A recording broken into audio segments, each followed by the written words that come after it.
Hi hello అందరికీ welcome to Prananya vlogs.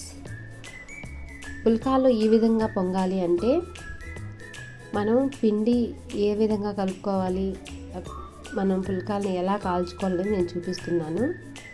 దానికోసం నేను ఒక కప్ నిండా గోధుమ పిండిని తీసుకున్నాను అనమాట.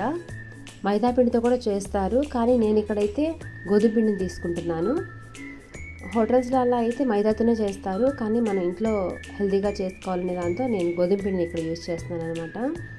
ఇందులోకి 1/2 టీ స్పూన్ సాల్ట్ వేస్తున్నాను, అలాగే చిటికెడంతా చక్కెర వేస్తున్నాను అనమాట.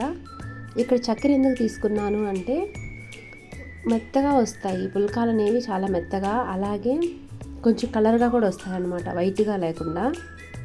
చపాతీలో కూడా ఇలాగే చిటికెడంతా చక్కెర కానీ మనం తీసుకున్నామంటే చాలా మెత్తగా, చాలా కలర్గా వస్తాయి. వీడియోలో చూపిస్తున్నట్లుగా వాటర్ మొత్తం ఒకేసారి వేయకుండా కొంచెం కొంచెంగా వాటర్ని యాడ్ చేసుకుంటూ మన పిండి కలుపుకోవాలి. మొత్తం వాటర్ ఒకేసారి వేసేసామంటే పిండి గట్టిగా అయినా అయిపోతుంది, లేదా లూజ్గా అయినా అయిపోతుంది. గట్టిగా అయ్యాయి అంటే మాత్రం పిండి పుల్కాలు చెక్కల్లా వస్తాయి, మెత్తగా రావు. కాబట్టి వీడియోలో చూపిస్తున్నట్టు కొంచెం కొంచెం వాటర్ వేసుకుంటూ కలుపుకోండి. కొంతమంది గోరువెచ్చని వాటర్ కూడా తీసుకుంటారు, నేనైతే ఇక్కడ నార్మల్ వాటర్నే యూజ్ చేశాను.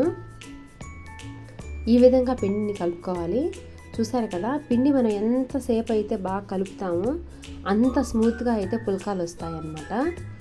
ఈ విధంగా కలిపిన తర్వాత మనం పిండిని, చూసారు కదా వీడియోలో చూపిస్తున్నట్టు, పిండి మీద చేయి మనం వేలి ఫింగర్ ఇలా పెట్టేసి చూసామంటే చేతికి అంటుకోకుండా రావాలి. ఇలా వచ్చిన తర్వాత పిండిని మనం మూత పెట్టేసేసుకొని 20 to ½ an hour, 20 నిమిషాల నుంచి 30 నిమిషాల వరకు పిండిని క్లోజ్ చేసుకొని అలాగే ఉంచేసేయాలి. ఉంచిన తర్వాత ఇప్పుడు చిన్న చిన్న బాల్స్ అయితే చేసుకోవాలన్నమాట. పుల్కాలు కాబట్టి చిన్న చిన్న బాల్స్ చేసుకుంటున్నాను నేను. అదే మనం చపాతీ ముద్దలా చేసుకుంటే పెద్దవి అయిపోతాయి, మళ్ళీ మనం స్టవ్ మీద పొంగిస్తాం కాబట్టి మనకి ఇబ్బంది అయిపోతుంది అనమాట. ఇంకా చిన్న చిన్నవి చూసారు కదా, చిన్న చిన్నవి చేసుకుంటూ ఉన్నాను.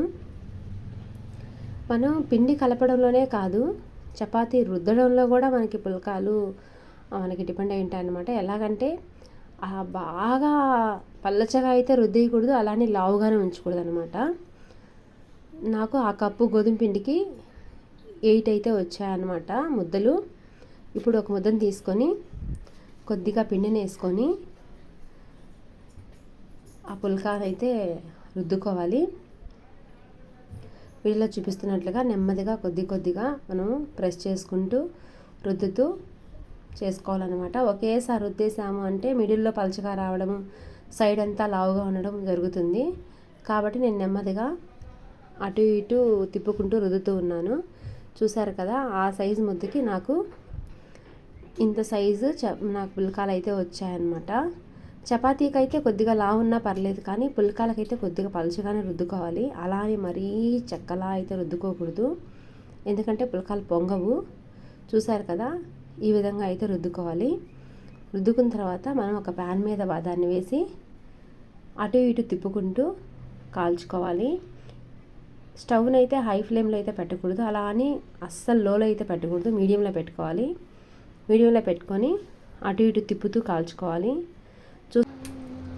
ఈ విధంగా మనం కాలుస్తూ తిప్పుకుంటూ ఉండాలి. అయితే ఒకే సైడ్ ఉంచారంటే అవి మాడిపోయినట్లు అయిపోతాయి అన్నమాట. మనం దగ్గరే ఉండి వాటిని అటు ఇటు టర్న్ చేసుకోవాలి. చూసారు కదా, బ్రౌన్ కలర్లో అక్కడక్కడ మనకి కాలి చిన్న బాల్స్ లాగా ఉంది. అలా ఉన్నప్పుడు దాన్ని పై భాగంలోకి వేయాలి, కింద భాగంలోకి ఆ రకంగా ఉండిన దాన్ని కింద స్టవ్ మీద డైరెక్ట్గా వేసేయాలన్నమాట. ఈ విధంగా చేస్తే మనకి పుల్కాలు బాగా పొంగుతాయి. ఫస్ట్ టైం ఛానల్ విజిట్ చేసింటే ప్లీజ్ సబ్స్క్రైబ్ చేయండి, అలాగే లైక్ చేయండి. Thank you.